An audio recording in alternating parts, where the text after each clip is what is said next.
vamos a ver la clase de axila. Ok, primero que nada tenemos que entender la axila como lo que es, y lo que es una zona de transición. ¿A qué me refiero con eso? Decimos que la axila es la vía de paso entre tres regiones anatómicas distintas, siendo el cuello, el tórax y la extremidad superior de estas tres. ¿Qué puedo yo empezar a inferir de esto? Que entonces voy a encontrar en una primera instancia muy poquitas estructuras propias de la axila y la mayoría van a estar simplemente de paso entre el cuello y la extremidad superior, el tórax y la extremidad superior, o de la extremidad superior a cualquiera de las otras dos. Y segundo de esto, aunque esté relacionado, entonces también podemos entender que todas las estructuras que vayan a pasar del cuello a la extremidad superior o del tórax a la extremidad superior o viceversa, tienen que forzosamente pasar por la axila. Y eso es lo que vamos a estar escribiendo el día de hoy. Para empezar, tenemos que tener muy en claro, y esto es lo que hacemos en el curso siempre, tenemos que tener muy en claro qué es lo que necesito aprender. ¿Cuáles son los puntos clave o los puntos como de control que puedo tomar para saber si ya le entendí el tema o todavía no lo sé? Y en la axila es bastante sencillo de organizar. Lo que necesitamos saber, salvo algunos detalles que vamos a ir comentando, es a grandes rasgos qué estructuras forman cada pared y qué estructuras atraviesan cada pared. Vamos a ver que la axila tiene una forma de pirámide cuadrangular, con un vértice que apunta hacia arriba y una base que por lo tanto se dirige en sentido inferior. Entonces voy a tener cuatro caras, una cara anterior, una cara posterior, una cara medial y una cara lateral. ¿Qué es lo que necesito saber de este tema? ¿Quién forma la pared anterior y quién la atraviesa? ¿Quién forma la cara posterior y quién la atraviesa? ¿Quién forma la cara medial, la cara lateral y quién las atraviesa? Si ustedes pueden decir eso, ya se sabe en esta clase, básicamente. Obviamente habrá algunos detallitos más puntuales que vamos a ir comentando, pero a grandes rasgos eso es. Entonces vamos a empezar. Lo primero que decíamos era que la axila tenía una forma de pirámide cuadrangular, base hacia abajo, por lo tanto el vértice tiene que estar hacia arriba. Y en el vértice de esta pirámide nos vamos a encontrar una región o una porción de esta región que se llama la entrada a la axila. Obviamente es entrada para unas estructuras, es salida para otras, el chiste es que se llama entrada a la axila. Y lo primero que nos pueden preguntar acá serían los límites. Es este triángulo que nosotros pusimos aquí. Vamos a dibujar un esquema de una vista superior de esta entrada a la axila. Vamos a suponer que aquí está la estructura de forma triangular que mencionábamos. Esto es anterior, esto es posterior, esto es medial y esto es lateral. Ok, ¿cuáles serían estos límites? Empezando por el límite anterior, vamos a encontrar que lo forma el borde posterior de la clavícula. Límite anterior, borde posterior de la clavícula. Límite posterior o borde posterior sería el borde superior de la escápula. Y por último, el límite o borde medial es el borde lateral de la primera costilla. Estos son los límites de la entrada a la axila. O sea, decíamos en un principio, todas las estructuras que vayan a pasar del cuello a la extremidad superior tienen que pasar forzosamente por la axila. Y ahora podemos agregar, bueno, y esas estructuras tienen que, en su mayoría, pasar por la entrada a la axila para acceder a la axila y después poder llegar a la extremidad superior. ¿Qué preguntas de examen pueden venir aquí? Una primera pregunta podría ser cualquiera de estos límites, aunque sería lo más sencillo que nos pudieran preguntar. Ahora, preguntas un poquito más elaboradas, una muy puntual. Si reconocemos o si repasamos este esquema, decíamos, la entrada a la axila tiene su forma triangular, vértice apuntando al lateral, la base entonces es medial. ¿Ok? Pero me pueden preguntar específicamente hacia dónde apunta el vértice de la entrada a la axila. Apunta en sentido lateral directamente a una estructura de la escápula, que es la apófisis coracoides. El vértice de la entrada a la axila apunta en sentido lateral hacia la cara medial o la base de la apófisis coracoides. ¿Ok? Y segundo, ahora sí un caso un poquito más elaborado, sería el de una lesión de la primera costilla. Aquí quiero hablar de una como lista que podemos ir armando de ciertos casos que pudieran venir en este primer parcial, que son los, mejor dicho, traumatismos de la extremidad superior, que en el libro se mencionan bastantillos. Los que podríamos ver hasta esta altura, habíamos comentado, por ejemplo, en clases anteriores de nuestro curso, la luxación del húmero, la fractura del cuello quirúrgico del húmero, la fractura de la diáfisis del húmero, Y ahorita le podríamos agregar la fractura de la primera costilla.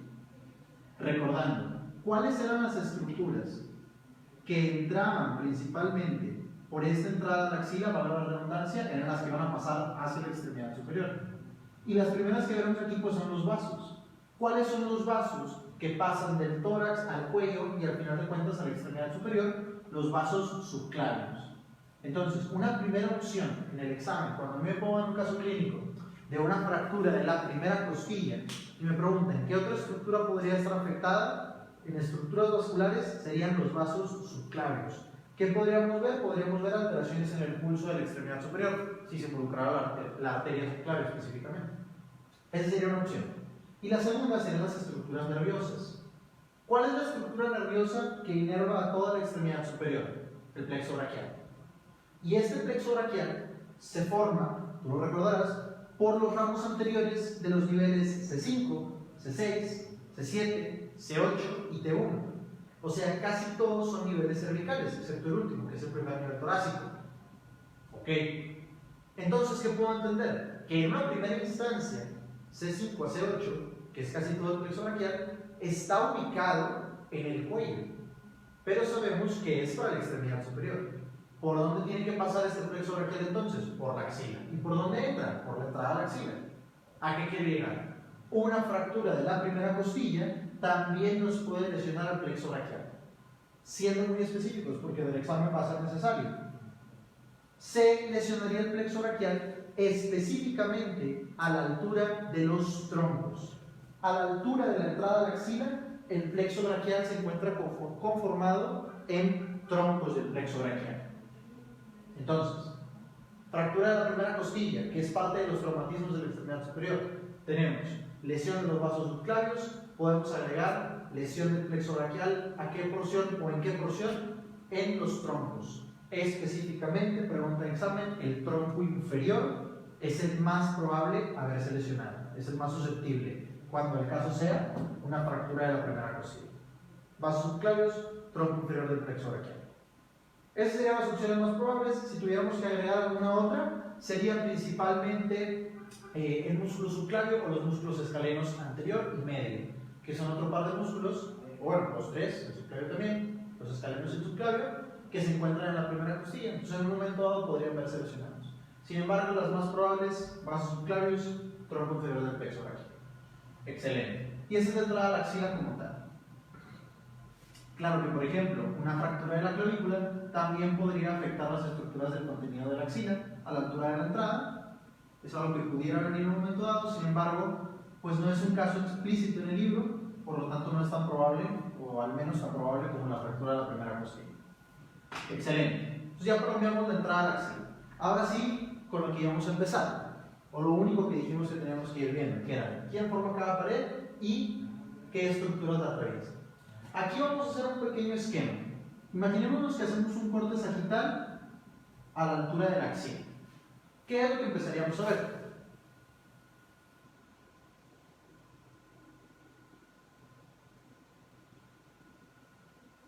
Empezando por la pared anterior, aquí vamos a valernos de un pequeño esquemilla. Supongamos, como les decía, que este es un corte sagital de la axila. Aquí tendríamos en la porción más anterior a un hueso que sería la clavícula, y en la porción posterior de la axila tendríamos a otro hueso que sería la escápula.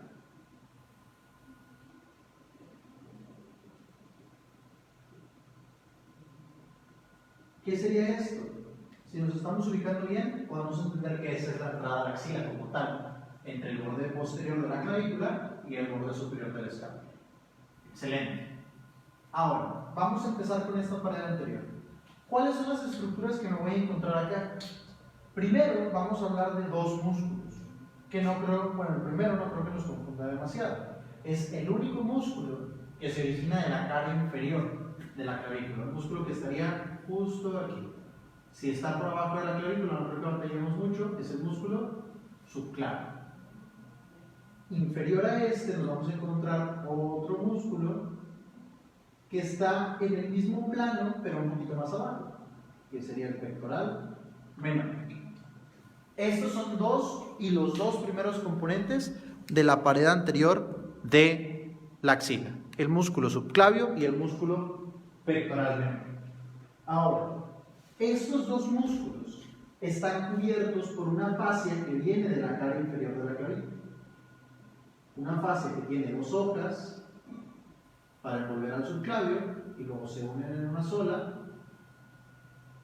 Se queda como una sola hoja hasta que llega al borde superior del pectoral menor y tiene que volver a separarse para poder cubrir sus dos caras. Llega al borde inferior y se vuelve a cerrar en una sola. Esta fascia, esta línea que pusimos en color verde, que viene de la clavícula y termina englobando el pectoral menor, se llama fascia clavipectoral. Fascia clavipectoral. Y también forma parte de la pared anterior. Y por último, aunque esto a mí no me parece lo más correcto del mundo, la verdad es que el libro sí que lo menciona, tendríamos a otro músculo en la porción anterior a todo esto que hemos estado comentando. Este músculo sería el músculo pectoral mayor. Estas cuatro estructuras en su conjunto son las que componen el borde anterior, o la pared anterior, mejor dicho, de la axila. Los dos músculos pectorales, el músculo subclavio y, englobando al subclavio y el pectoral menor, la fascia clavipectoral. Estas son las estructuras de la pared anterior de la axila. Y ahí vamos a un punto palomeado, recordemos, y es bien importante, desde antes de tener en mente qué es lo que necesito saber. Habíamos dicho, necesitamos saber quién forma cada pared y quién lo atraviesa. Ya palomeamos quién lo forma. Pectorales, subclavio y fascia clavipectoral, hablando de la pared anterior. Excelente. Ahora, el segundo punto era quién la atraviesa. ¿Cuáles son las estructuras que salen o entran de o hacia la axila a través específicamente la pared anterior? Al hacerme esta pregunta, me convendría hacerme todavía otra pregunta antes de empezar. ¿Existe una vía de salida de la pared anterior? ¿Hay alguna ventana, por así llamarla, hay alguna puerta que tenga que ver con la pared anterior de la axila? La respuesta es sí. Vamos a encontrarnos, veamos esta imagen, que entre este par de músculos en la región anterior del tórax, el deltoides y el pectoral mayor, queda este hiato, esta solución en su continuidad, este espacio. Aquí está el hueco entre las fibras del deltoides y las fibras del pectoral mayor. Y nos dejan un triángulo que se termina llamando triángulo deltopectoral, por la localización entre el músculo deltoides y el pectoral mayor. A este triángulo también de repente le llaman clavipectoral. No está equivocado el nombre, pero se nos puede confundir con la fascia. Entonces, por lo que respecta a esta clase, vamos a tratarlo como triángulo deltopectoral. Excelente. Esa es la vía de salida de la pared anterior de la axila. ¿Dónde estaría este triángulo deltopectoral? En nuestro esquema de corte sagital, ese triángulo estaría aquí. Este sería nuestro triángulo deltopectoral. Y vamos a ver que hay tres estructuras que abandonan la axila por esta pared anterior utilizando el triángulo deltopectoral. Un nervio, una arteria y una vena. El detalle es que ninguno comparte nombre, entonces sí tenemos que memorizarlo. La vena es una vena que se llama vena cefálica. La arteria es una arteria que se llama arteria toracoacromial. Y aquí se divide en varias ramas, al rato vamos a hablar de eso. Y el último es un nervio que se llama nervio pectoral lateral. ¿Qué característica me conviene recordar del nervio pectoral lateral? El nervio pectoral lateral, tú recordarás que inerva solamente al músculo pectoral mayor, al pectoral menor no lo inerva. ¿A mí qué? Eso me puede recordar, si estamos bien ubicados aquí en el espacio, que este nervio es el que necesita usar el triángulo deltopectoral. Vemos el esquema. ¿Qué logra el pectoral medial al pasar por el triángulo? Que es esta línea punteada, el triángulo deltopectoral. Le saca la vuelta al pectoral menor. Decimos, el pectoral lateral solamente inerva al pectoral mayor, al menor no. ¿Qué me puede servir a mí? ¿O de qué me puede servir a mí saber eso? Que entonces recuerdo que este pectoral medial, lateral, tiene que ir por el triángulo. ¿Para qué? Para sacarle la vuelta al menor, que como decíamos, no inerva. Y ya, estas son las tres estructuras que atraviesan la pared anterior utilizando como vía el triángulo deltopectoral. Tenemos el nervio pectoral lateral para la inervación del pectoral mayor, la arteria toracoacromial y le agregamos a la vena cefálica. Esas son estas tres estructuras. Sin embargo, no son las únicas tres estructuras que atraviesan esta pared. Pero voy poniendo aquí de todos modos. Nervio pectoral lateral.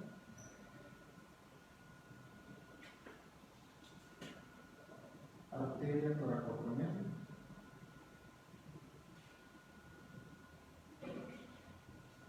Y vena cefálica. Ok. Te decía, no son la única estructura que atraviesa la pared anterior. Tenemos todavía otra.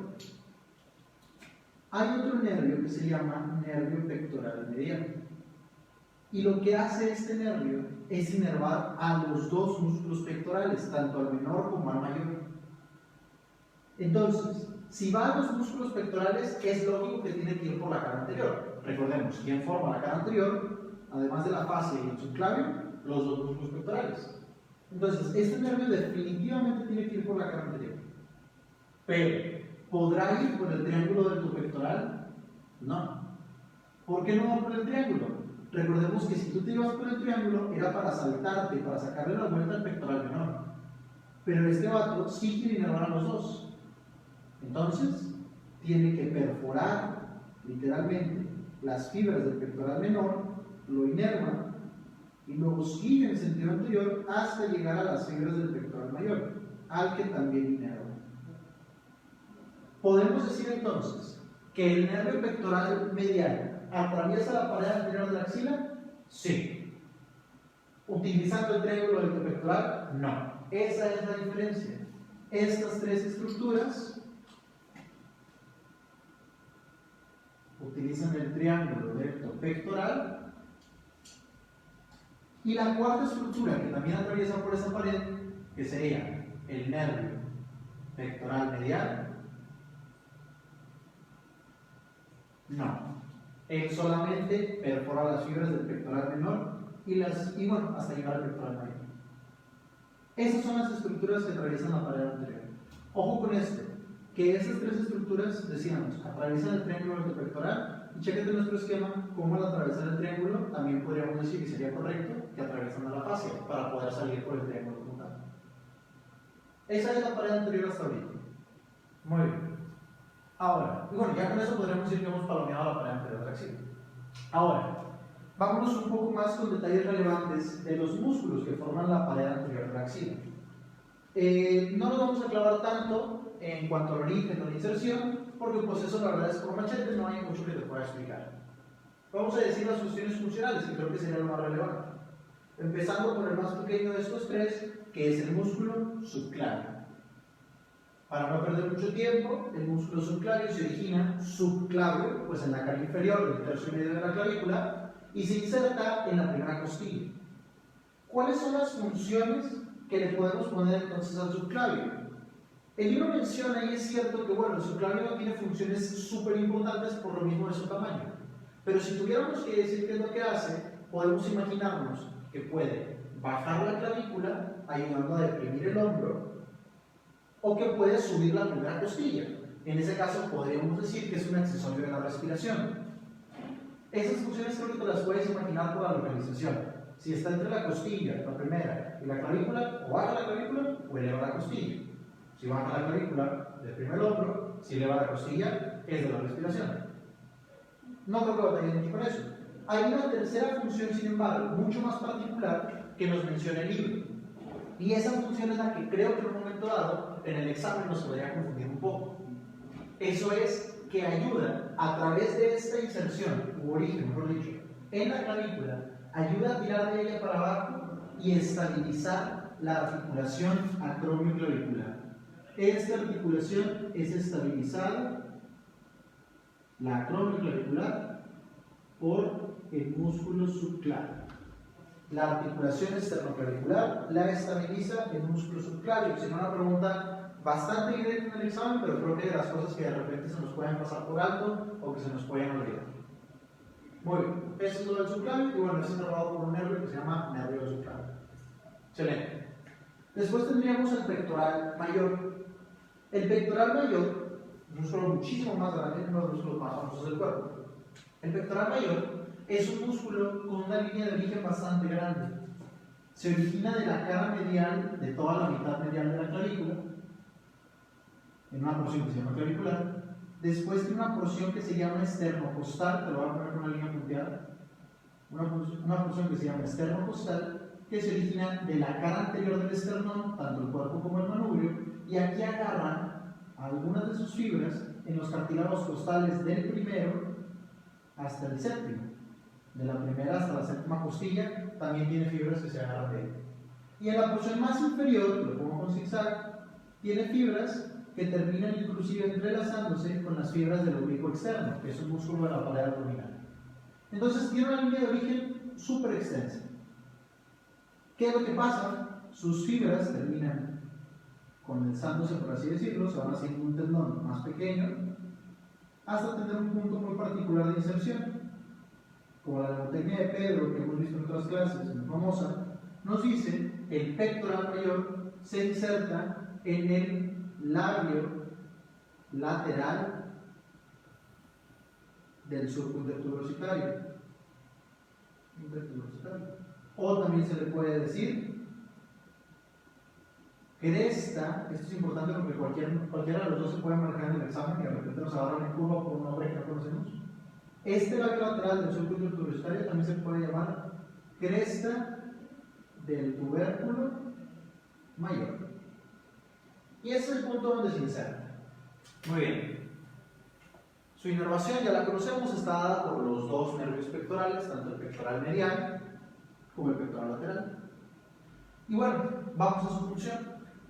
En el curso ya tenemos la manera de explicar esto de los músculos, la manera de saberlo, aunque no tengamos que leerlo específicamente, y hay que recordar entonces 3 reglas básicas. Primero, esto es muy valioso. Primero, siempre que un músculo está por delante de una articulación, la flexión. Cuando un músculo está por delante de una articulación, exceptuando la rodilla, siempre es flexor. Y le agregamos a eso en el curso. Siempre que un músculo está por delante de una articulación y es rotador, siempre va a ser rotador medial. Eso no tiene excepciones ni en la rodilla. Entonces, ¿qué funciones puedo ir imaginándome aquí del pectoral mayor? No creo que nadie va a tener eso, que está delante del hombro, está en la región anterior del tórax. Pues va a flexionar y a rotar medialmente el húmero. Porque de que no hay pierde, ni siquiera tendrías que haberlo leído. Si sabemos estas reglas, está adelante, es flexor, y rota, entonces es rotación medial. No hay de otra. Para no memorizar cosas de manera innecesaria. Mejor ponemos una regla y vemos que un chorro de músculos se van a ir con eso. Excelente. Y lo otro, su tercera función sería, si esta es la inserción y este es el origen, ¿qué movimiento realizará cuando se contraiga? Recordemos que en cualquier contracción muscular, como siempre lo explicamos acá, la inserción trata de acercarse al origen. El origen cerca de la línea media, la inserción fuera. La función, la tercera función de este músculo sería la aducción del húmero. Las funciones de este músculo entonces son flexión, rotación interna y aducción del húmero. Todos los movimientos suceden sobre la articulación del hombro. Esas son las 3 funciones del pectoral mayor. Hay una cuarta función que en un momento dado nos pueden comentar. Y esta es la de la extensión. Me imagino que les está sonando raro que yo les diga, siempre que un músculo que está delante de una articulación se contrae, va a hacer flexión. Y yo te diga que este pectoral mayor va a hacer extensión. De la manera que lo redacta el libro, lo que nos dice es que sí hace extensión siempre y cuando la extremidad ya esté en flexión. O sea, si partimos con una extremidad en flexión, sí el pectoral mayor puede ayudar a regresar a la posición anatómica, lo cual por definición sería extenderla. Entonces, ¿puede realizar extensión del pectoral mayor? Sí, solamente si la extremidad está flexionada. De partir a la posición anatómica, ¿puede hacer extensión del pectoral mayor? Para nada. Esto, por ejemplo, lo haría el dorsal ancho. Pero si ya está flexionada, el pectoral mayor nos ayuda. Y aquí quiero comentar un detalle bastante particular, pudiera ser una pregunta clavada en un momento dado, que es el siguiente. Estas dos fibras, o dos grupos de fibras del pectoral mayor, van a tener funciones relativamente distintas. La porción clavicular, o sea, esta línea roja continua, la porción clavicular del pectoral mayor es la que nos ayuda a la flexión del hombro cuando está extendido. O sea, en posición anatómica o inclusive desde una posición de extensión, la clavícula o las fibras del pectoral que vienen de la clavícula son las que me ayudan a flexionarme. Y decíamos, el pectoral mayor también extiende si la extremidad ya está flexionada. Si ya está flexionada y ahora queremos que el pectoral mayor extienda, las fibras que hacen eso son las fibras externales. Esa es la diferencia entre esas dos fibras. La flexión la hacen las claviculares y la extensión la hacen las fibras externales. Muy bien. Eso sería básicamente todo relevante del pectoral mayor. El último músculo de esta pared sería el músculo pectoral menor. Vamos a borrar un poquito.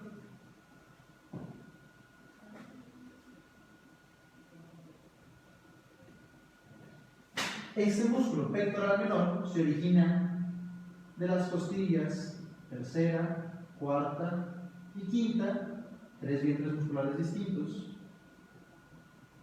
los cuales se unen a final de cuentas para insertarse en un solo tendón en la cara medial de la apófisis coracoides. ¿Cuál va a ser la función de este músculo entonces? Lo que nos ayuda a realizar el pectoral menor es a desplazar hacia adelante la escápula. En el libro lo menciona como llevar hacia adelante la punta del hombro. Yo sé que hay otro músculo que vamos a ver ahorita, que es el serrato anterior, que también nos ayuda a llevar hacia adelante la escápula. La diferencia es que el serrato nos ayuda a llevarla por adelante, vamos a decirlo así, como desde la superficie externa, si hiciéramos esto. El pectoral menor nos ayuda a llevarlo hacia adelante desde arriba, como si hiciéramos esto, como si inclináramos, vamos a decirlo, el tronco y lleváramos hacia adelante la extremidad superior. Esa sería la diferencia entre los dos. De todos modos, ahorita vamos a ver algunas preguntas que pudieran ser referentes a la función de este músculo. Y bueno, recordemos que este músculo es inervado únicamente por el pectoral medial. El pectoral lateral no lo inerva. Excelente. ¿Algún otro comentario de las estructuras de la pared anterior? Sí, un último muy puntual de la fase clavipectoral. Sabemos que la fase clavipectoral es parte de la pared anterior, lo hemos estado comentando, pero chécate, como decíamos, que aquí se vuelve a unir en una sola hoja, ya terminando de cubrir el pectoral menor, y continúa para formar el piso de la axila. El piso o suelo de la axila, en el cual no hay músculos, hay pura piel, está formado por la fase clavipectoral. Pared anterior y también el suelo de la axila, fase clavipectoral. Excelente, ya, esa es la pared anterior de la axila, no tiene mucho piel. Vamos a ver ahora la otra pared que más tiempo nos va a tomar, que es la pared posterior.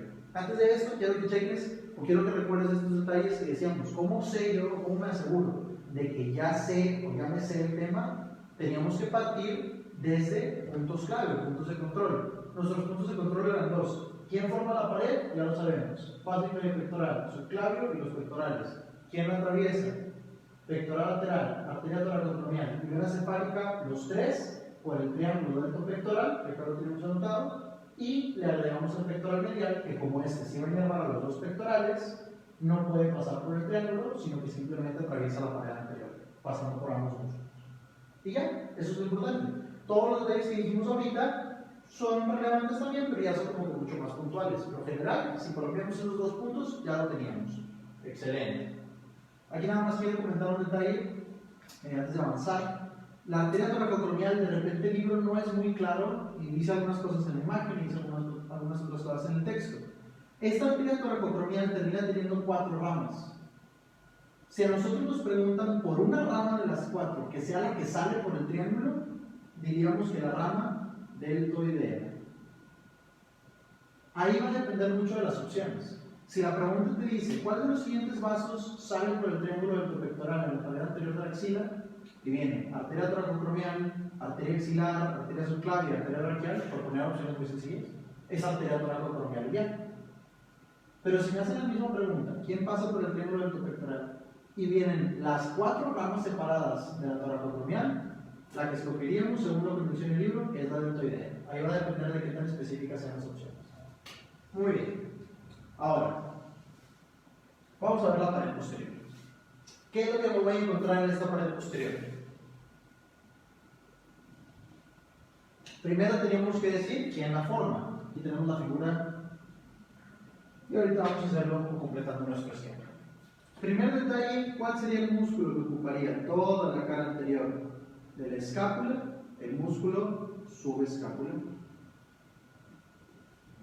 Acá abajo tendríamos todavía al redondo mayor y en la porción más inferior al músculo dorsal ancho. Estos 3 músculos son los que forman la pared posterior de la axila.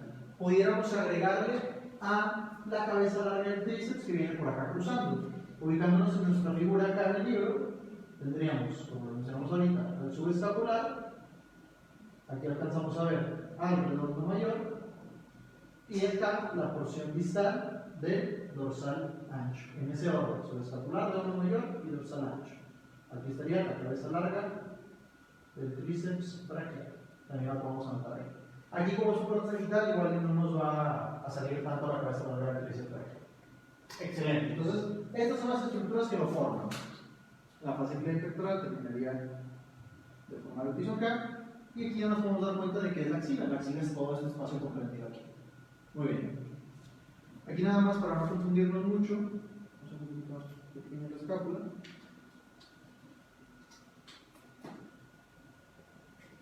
Y ponemos los músculos que se encuentran en la cara posterior de la escápula, como un breve recordatorio. Si esta es la espina, este es el supraespinoso. Acá tendríamos el infraespinoso. Y en la porción más inferior, el músculo redondo menor. Excelente.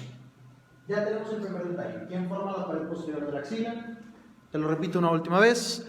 Está formada por el subescapular, por el redondo mayor y por el dorsal ancho. Excelente. ¿No? La cabeza larga del tríceps también. Vale. Y ahora nos va a quedar otro. ¿Quién atraviesa esta pared? Me tenía que preguntar, si tú recuerdas de la pared anterior, ¿quién pasa por la pared? Bueno, hay una vía de salida de la pared posterior, ¿tiene alguna ventana, alguna puerta para salir? Y nos vamos a dar cuenta que sí. Y de hecho, son estructuras que ya habíamos visto en la clase de hombro. Tenemos el espacio cuadrangular, el espacio triangular y el intervalo triangular. Estas serían las 3 vías de comunicación que tiene la pared posterior de la axila.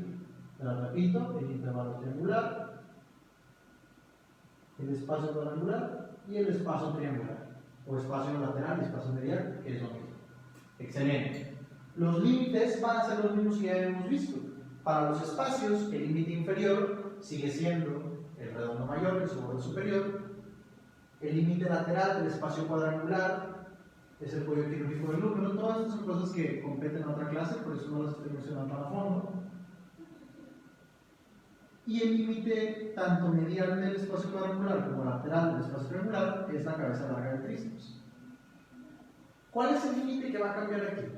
Nosotros vimos en la clase de hombro que en la cara posterior de la axila tenemos estos espacios y que el borde superior de los espacios era el músculo redondo menor. Vamos al esquema. Este espacio que estamos platicando está aquí. Este sería, vamos a decirlo, el espacio cuadrangular. Vamos a ver cuál es la diferencia. Si yo lo veo desde adelante o lo veo desde atrás, el borde inferior de este espacio es el redondo mayor. Hay una diferencia. Pero, chécate, como si yo lo veo desde adelante, voy a ver que el borde superior es el subescapular. Mientras que si yo lo veo de atrás, voy a ver que el borde superior es el redondo menor. Eso es lo que tenemos que cambiar. Cuando estemos describiendo los límites de los espacios de la axila, tendríamos que ser específicos y decir, ¿Desde la cara posterior o desde la cara anterior? Desde la cara posterior, el límite de arriba es el redondo menor. Desde la cara anterior, el límite de arriba es el subescapular. Entonces, si a nosotros nos preguntan esto en el examen, la pregunta tiene que venir pues bastante explícita. Nos tienen que especificar desde qué cara quieren que tomemos el borde superior, suponiendo que vengan las dos opciones. ¿Existirá una manera en la que clínicamente me puedan preguntar, sin decirme cara anterior o cara posterior, pero yo tenga que saber qué cara es? Sí. Supongamos que viene un caso clínico de un paciente con una herida cortante en la cara posterior de la escápula, acá en la región dorsal. Y te mencionan que tú estás lavando la herida, estás checando las estructuras lesionadas y te dicen que tú alcanzas a ver el espacio cuadrangular, que cuál es el límite posterior de este espacio.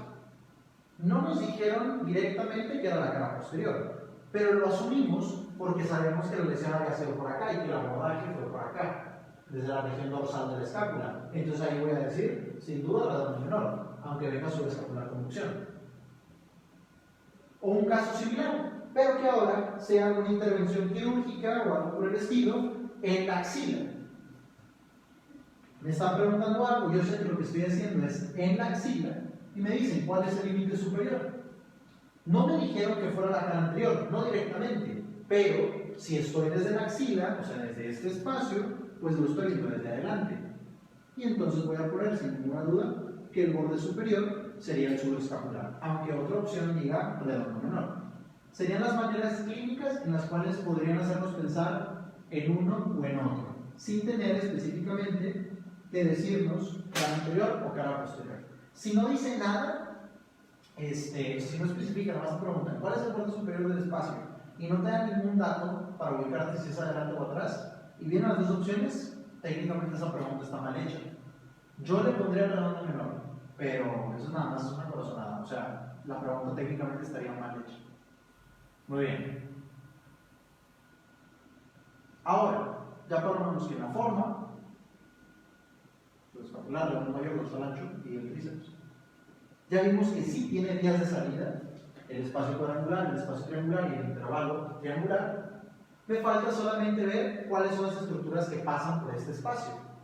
¿Y cuáles van a ser? Recordándolo, esto también es otro detalle que se vio en otra clase, pero bueno, recordándolo brevemente, en el espacio cuadrangular voy a tener al nervio axilar y a la arteria circunfleja humeral posterior, en el espacio cuadrangular. En el espacio triangular voy a tener una sola estructura que es la arteria circunfleja de la escápula. Recordemos que esta es rama de la subescapular. Y en el intervalo triangular voy a tener al nervio radial y a la arteria braquial profunda.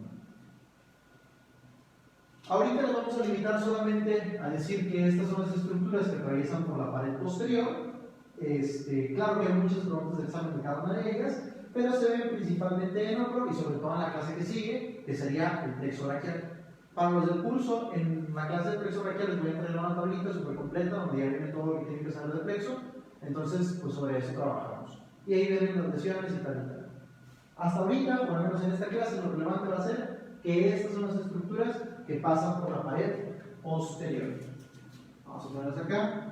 Nervio axilar, decíamos, junto con la arteria circunflejo humeral posterior.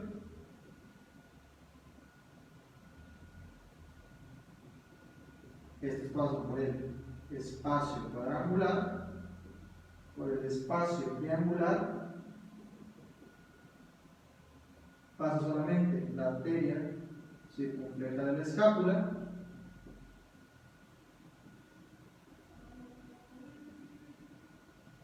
y por el intervalo triangular pasa el nervio radial y la arteria braquial profunda.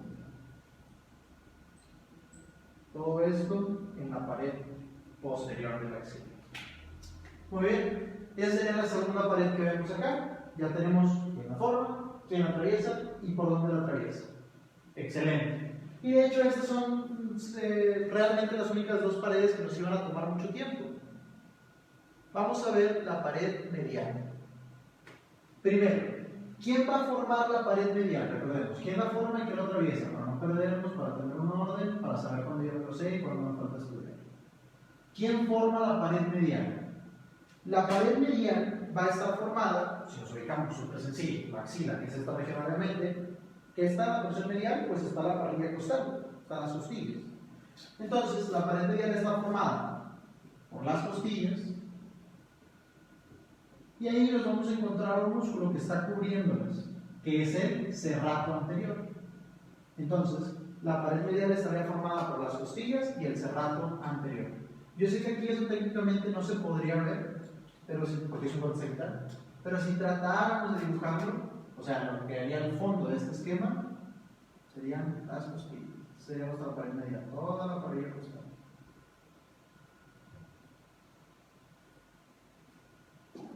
Cubiertas por un músculo que sería el serrato anterior. Pudiéramos agregar todavía los músculos intercostales, pero ya con esos. Ok, ya sabemos que la forma. Ahora, ¿existe alguna estructura que atraviese la pared medial de la axila? Sí. Antes de esto nos preguntábamos, ¿la pared medial de la axila tiene una entrada o salida? No tiene. O sea, en la pared medial de la axila las estructuras tienen que perforar como tal. Y la única que vamos a ver que hace esto es este pequeño nervio de aquí, que se llama nervio intercostobrachial. Aquí el nombre me está diciendo mucho. De hecho, no creo que tengas que memorizar esto, la verdad. Si se llama intercostobrachial, quiere decir que viene de un espacio intercostal, intercosto. Si está en un espacio intercostal, o sea, en relación con las costillas, y quiere entrar a la axila, perdón, a la extremidad superior, ¿por dónde tiene que pasar? Ya tiene respuesta, pues por la axila. La axila es la zona de transición entre el tórax y la extremidad superior. No hay mucho pierde. Ok. Ahora, ¿qué es lo que hace este nervio? Este nervio se junta con otro nervio que está aquí en la cara interna del brazo para inervación sensitiva. Ese nervio se llama nervio cutáneo medial del brazo. No creo que te confundas, el nombre es a prueba de errores. En la cara interna del brazo, entonces, los dos nervios se unen. Este nervio intercostobrachial, que viene del segundo espacio intercostal, o sea, trae niveles de T2, se une con el cutáneo medial del brazo. Y esa es la razón por la que la cara interna del brazo tiene el dermatoma de T2. Probablemente te llamó la atención. Si el plexo brachial solo llega hasta T1, ¿cómo puede ser que la cara interna del brazo tenga T2? Es por el intercostobrachial, la única estructura que atraviesa la pared medial de la axila. Haz de cuenta que este nervio vendría por aquí, atravesando desde un espacio intercostal.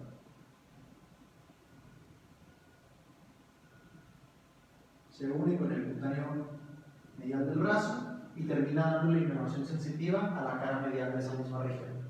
Por eso, por ejemplo, los dolores de angina de pecho se refieren a la cara interna del brazo izquierdo principalmente, por un fenómeno de dolor irradiado que sucede a través de intercostobrachial, la única estructura que pasa por la pared medial de la axila. Muy bien.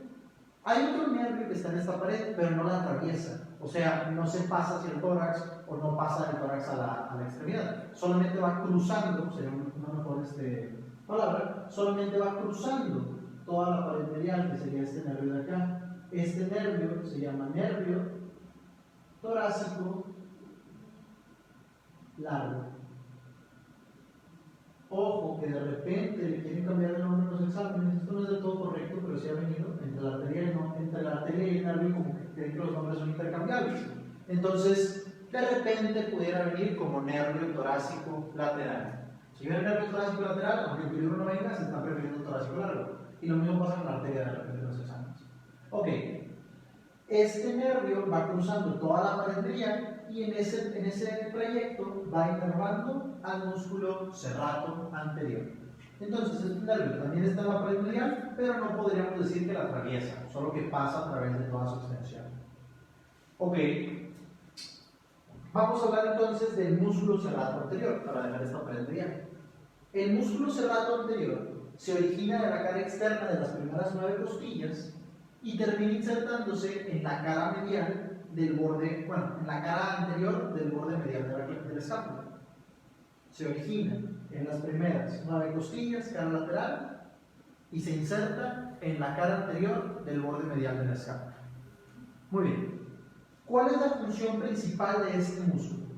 La función principal del músculo subclavio es, del músculo serrato anterior, es mantener unida la escápula con la pared posterior del reborde costal, o bueno, de la parrilla costal.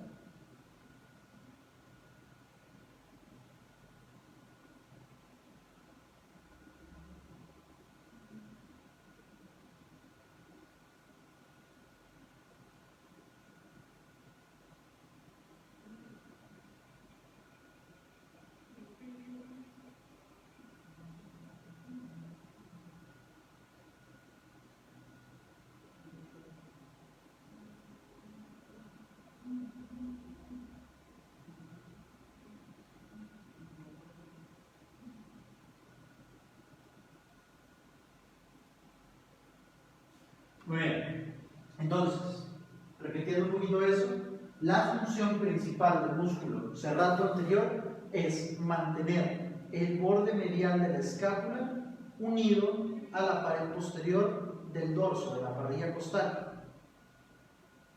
Probablemente les llamó la atención cuando vieron los huesos del hombro que la escápula no estaba realmente articulada con los huesos del esqueleto axial. Se articula con la clavícula y con el hombro, pero pues los dos son de esqueleto clavicular. ¿Cómo se mantiene la escápula adherida al tronco, a la cara posterior del tórax? Es a través de una articulación que se llama sinsarcosis, que se forma a través de la acción del serrato anterior. ¿Qué es lo que sucede? El serrato anterior pega el borde medial de la escápula a la cara anterior, bueno, a la cara posterior del tórax. Y si tuviéramos que darle otra función, sería algo que el libro maneja como anteropulsión, que es llevar hacia adelante la escápula para ayudar a que vaya hacia adelante toda la extremidad en general. Esto es por lo que antes se le llamaba músculo del boxeador a este músculo. Excelente.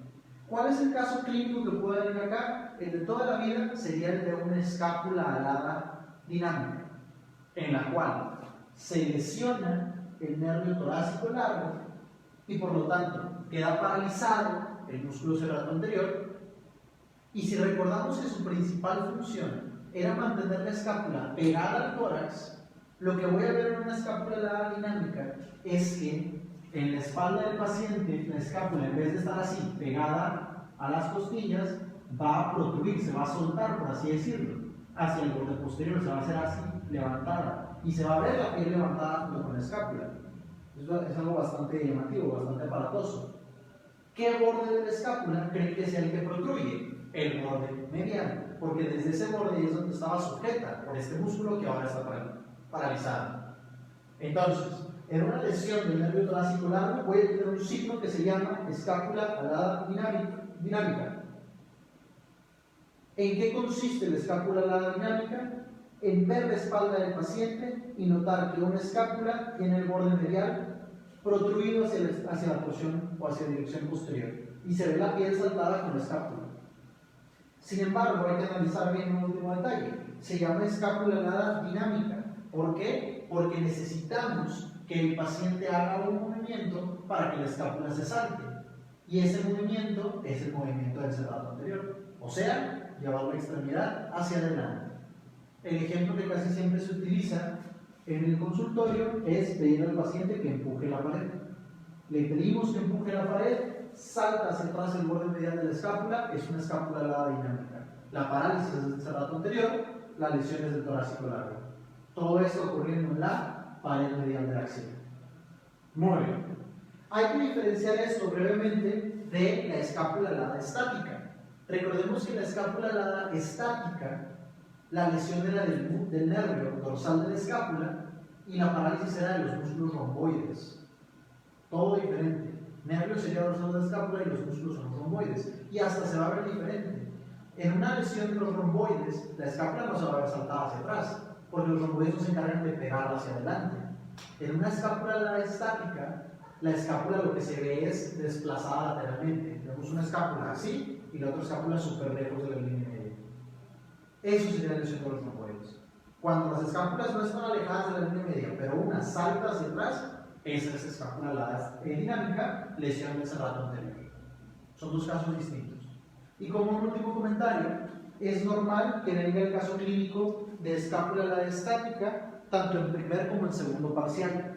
Y cuando lo preguntan, es común que venga en el contexto de una mujer que se sometió a una mastectomía con resección de ganglios axilares. En esas cirugías, cuando entramos a la axila y queremos quitar los ganglios que están en esta región, es común que sin querer nos llevemos al nervio torácico largo, o que sea inevitable seccionar al torácico largo para retirar un ganglio. Esa mujer quedaría con escápula alada dinámica, parálisis del serrato anterior, lesión del nervio torácico largo. La clínica sería la escápula que protruye hacia atrás en su borde medial. Excelente. Y por último, vamos a ver la pared lateral, que esta es la más sencilla. La pared lateral en sí ni siquiera es una pared. Pero bueno, vamos a comentar quién la forma. El libro lo pone de manera muy puntual. La pared lateral de la escápula, de la axila, perdón, está formada directamente por el surco intertuberositario.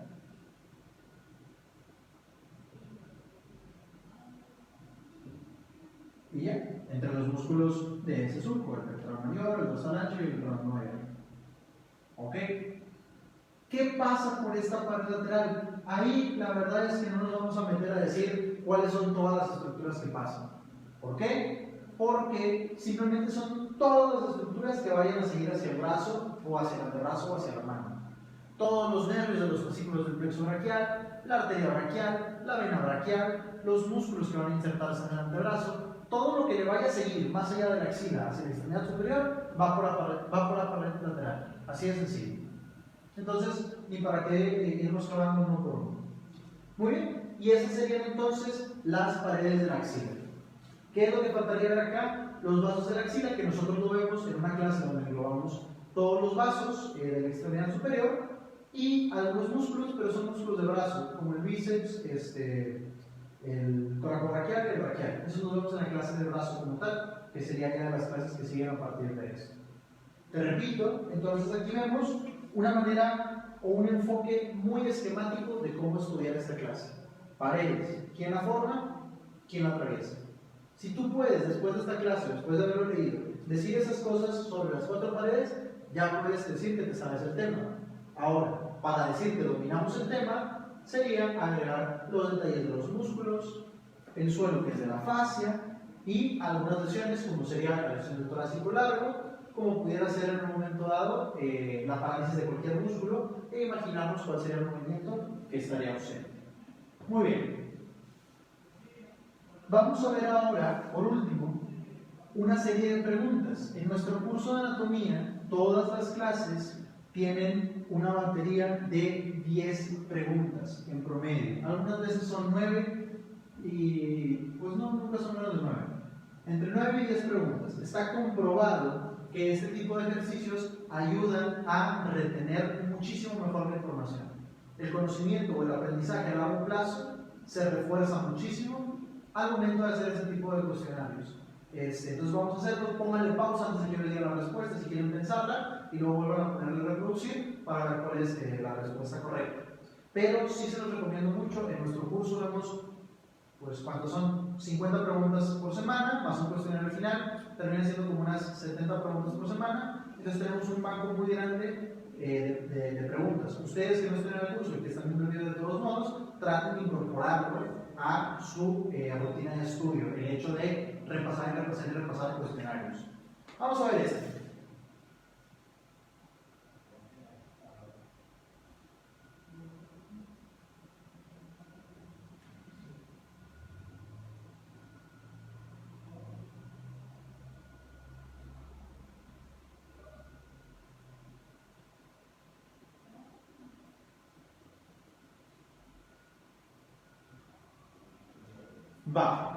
Femenino de 29 años inicia su padecimiento 2 horas previas a su internamiento al sufrir una caída de aproximadamente 6 metros de altura sobre su hombro derecho. A su ingreso al servicio de urgencias, se le indican estudios de imagen en donde se encuentra una fractura de la primera costilla. Al comprobar los signos vitales del paciente, se percata de que el pulso se percibe debilitado en toda la extremidad superior, por lo que piensa que probablemente existe una lesión vascular que acompaña la fractura. ¿Qué arteria esperaría encontrar lesionada? Vamos a ver las opciones. Esta fue una de las preguntas que comentamos en clase. Dijimos, hay que ir teniendo como una pequeña lista de las lesiones o de los traumatismos de la extremidad superior. Y uno de los ejemplos era la fractura de la primera costilla.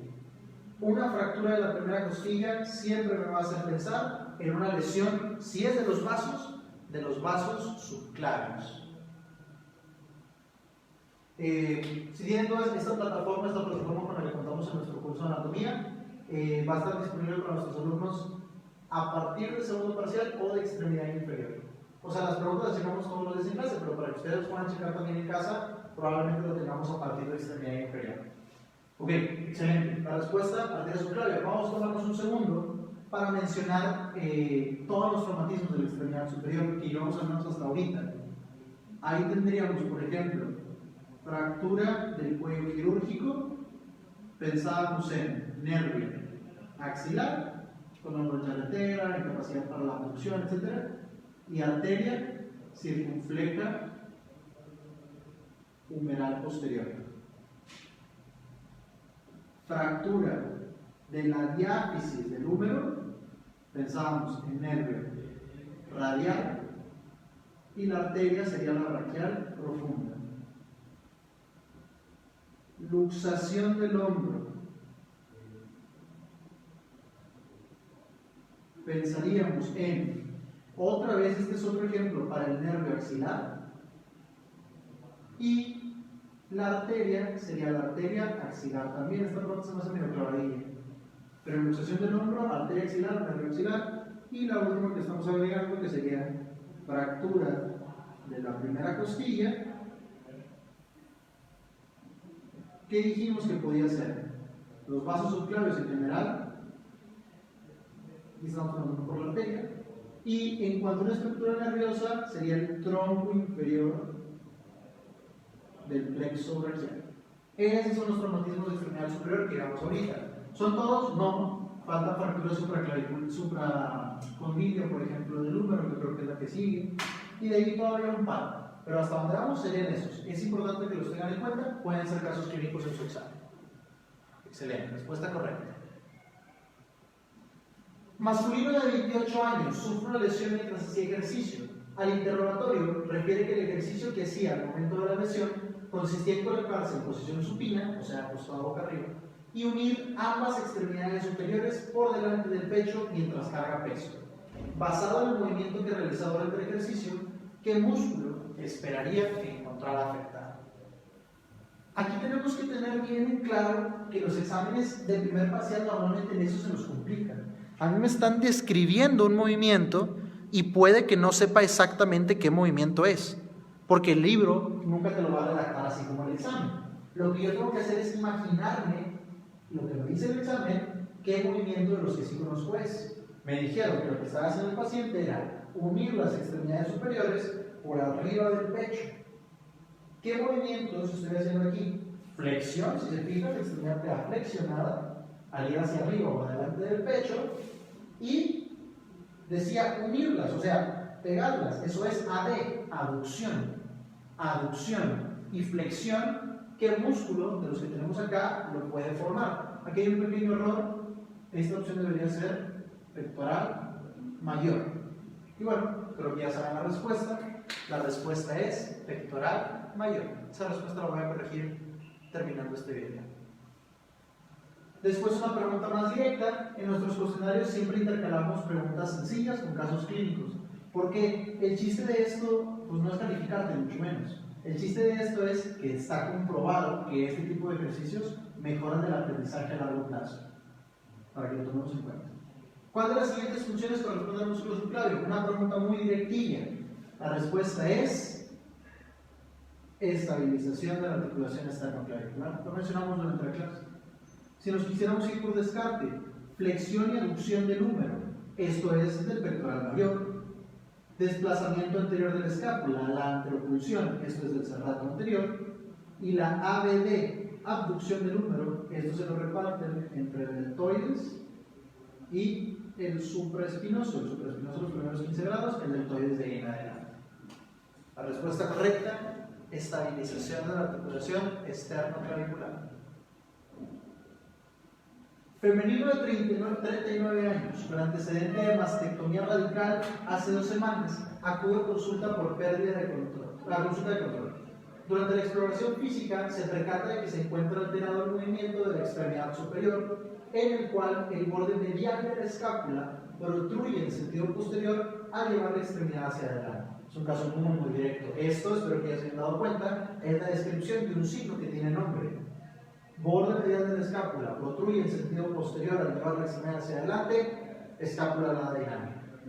Usted le explica a la paciente que esta es una complicación común tras la cirugía como la que se sometió y que sucede por de estas opciones. La respuesta correcta sería la B. Lesión del nervio torácico largo en la pared medial de la axila. Recordemos que eso iba a paralizar el músculo serrato anterior, que está en esa misma pared, y nos daba toda esta sintomatología. Como parte del manejo inicial de un paciente que ingresa al hospital universitario por una deshidratación severa, se decide colocar una vía de acceso venoso para administrar un plan de líquidos a través de la misma. Para esto, el catéter es colocado en la vena cefálica. ¿Cuál de los siguientes enunciados no es correcto con respecto a la vena cefálica? De estas cuestiones anatómicas, la que no aplica para la vena cefálica es la opción B. Drena en la vena braquial. Sabemos que la vena cefálica va por la pared anterior, entonces atraviesa el triángulo y para atravesar el triángulo tiene que atravesar la fascia. ¿Y atraviesa la pared anterior de qué? La pared anterior de la axila. O sea, cuando pasa por el triángulo entra a la axila. ¿En qué vena? ¿En qué drene? Pues va a drenar en la vena axilar. La respuesta que no aplica, la que es correcta en este caso, es la vena, o bueno, que drena en la vena braquial. Respuesta correcta, excelente. Masculino de 19 años ingresa al servicio de urgencias del hospital universitario 45 minutos después de haber sufrido una caída desde su motocicleta, sufriendo tras esta una lesión en la región dorsal de la escápula. A su llegada se lava la herida y se identifica una hemorragia activa ubicada en los planos profundos de la cara posterior de la escápula. Usted recuerda que la irrigación de la escápula está dada por la arteria circunfleja de la escápula.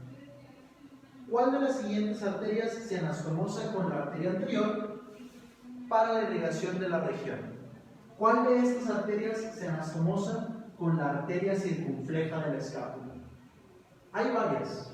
Las que nos menciona el libro serían, por ejemplo, la arteria circunflejo-femoral posterior, nos menciona también la arteria supraescapular y nos menciona también una arteria que se llama dorsal de la escápula. No son las únicas, pero de estas la que más frecuentemente se pregunta es la dorsal de la escápula, que sería la opción C. Sin embargo, si hubiera venido otra opción de las que anotamos acá, podría haber sido la respuesta correcta. Con estas opciones la respuesta es arteria dorsal de la escápula. Y luego me preguntan que de quién es rama esta arteria. Esta es una pregunta un poco clavada, pero que sí menciona el libro. Es una rama profunda de la arteria cervical transversa. La arteria dorsal de la escápula es una rama profunda de la arteria cervical transversa. Paciente masculino carpintero de profesión, el cual acude a consulta refiriendo que ha tenido molestia en la extremidad superior que impiden que desempeñe su trabajo normalmente. Durante la entrevista, el paciente comenta que ha identificado que la molestia empeora al momento de usar un desatornillador durante su trabajo. A la palpación de la extremidad, el paciente refiere dolor a la presión en la cara anterior del brazo. Señala el nervio que brinda inervación al músculo que más probablemente se encuentra afectado. Esta es una pregunta más del tema del brazo, pero que de todos modos podemos agregar acá. Te lo comento rápidamente. Aquí hay dos datos que nos van a decir, y es muy importante que tú sepas identificar cuáles son los datos que te funcionan o que te sirven en un caso. Aquí hay dos datos que me orientan hacia el músculo afectado. el uso del desatornillador y que el dolor se encuentra en la cara anterior del brazo. Ahí, con este dato primero, yo me ubiqué con solamente 3 músculos que están en la cara anterior del brazo: el bíceps, el braquial y el coracobraquial. Ya tengo 3 opciones de perdido. Y de hecho, con eso la respuesta ya salía. Los 3 músculos del compartimento anterior son del músculo cutáneo. La respuesta ahorita va a ser del músculo cutáneo. Pero ¿cuál de estos 3 músculos era específicamente? Me iba a mi segundo dato relevante, que era que usaba el desatornillador. ¿Ese movimiento cuál es? El de usar el desatornillador. Es pronación y supinación. ¿Existe un músculo en el compartimento anterior del brazo que haga supinación o pronación? Sí, el músculo bíceps braquial. El bíceps braquial es el supinador más fuerte que tiene el cuerpo. Y por lo tanto es el músculo que está afectado en este caso, inervado por el nervio músculo cutáneo. Aquí te voy a dar otra joyita. Todos los músculos que pronan o supinan se insertan en el radio. Todos. Pronador cuadrado, pronador redondo, músculo supinador, el bíceps que es supinador, todos se insertan forzosamente en el radio. El bíceps se inserta en la tuberosidad del radio. Muy bien. En una persona que tras correr una carrera de 21 kilómetros se encuentra respirando con esfuerzo propio del ejercicio realizado, adopta una posición en la cual flexiona la columna y coloca sus manos en sus rodillas. El paciente está ahí confiado y se pone así, con las manos en las rodillas, respirando agitadamente. Señala el músculo que ayuda a la extremidad superior a adoptar dicha posición. ¿Cuál es el movimiento que está realizando mi paciente? Recuerda, como voy a poner un ejemplo, pero yo tengo que saber qué movimiento es. Al llevar las manos hacia las rodillas, estoy jalando el hombro hacia adelante y hacia abajo. Lo estoy trayendo hacia adelante, pero desde arriba, jalándolo hacia abajo. Había 2 músculos que llevaban el hombro hacia adelante, la escápula completa, que eran el serrato anterior o el pectoral menor. ¿Cuál era la diferencia entre los dos? Nosotros decíamos, serrato anterior se llamaba músculo del boxeador, porque ayudaba a llevar la extremidad hacia adelante de esta manera, sacando la escápula por la porción lateral, pegándose a las costillas.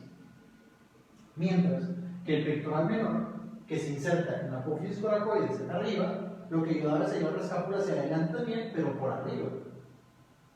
En este caso, como la escápula no está saliendo hacia los lados, sino está saliendo hacia arriba, la respuesta correcta es músculo pectoral menor. Y una última, muy sencillita.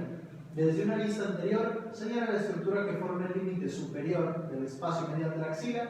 De los 2 espacios, desde una lista anterior, siempre va a ser el subescapular. Recordemos que el redondo menor es el límite superior, pero desde la vista posterior. Y la respuesta es músculo subescapular. Muy bien, espero que les haya gustado la clase, espero que le hayamos entendido, espero que se hayan sacado bien todas las respuestas del cuestionario, las que no se sacaron bien, que hayan entendido por qué la respuesta correcta era la correcta, y bueno, eso sería todo por esta clase. Hasta luego.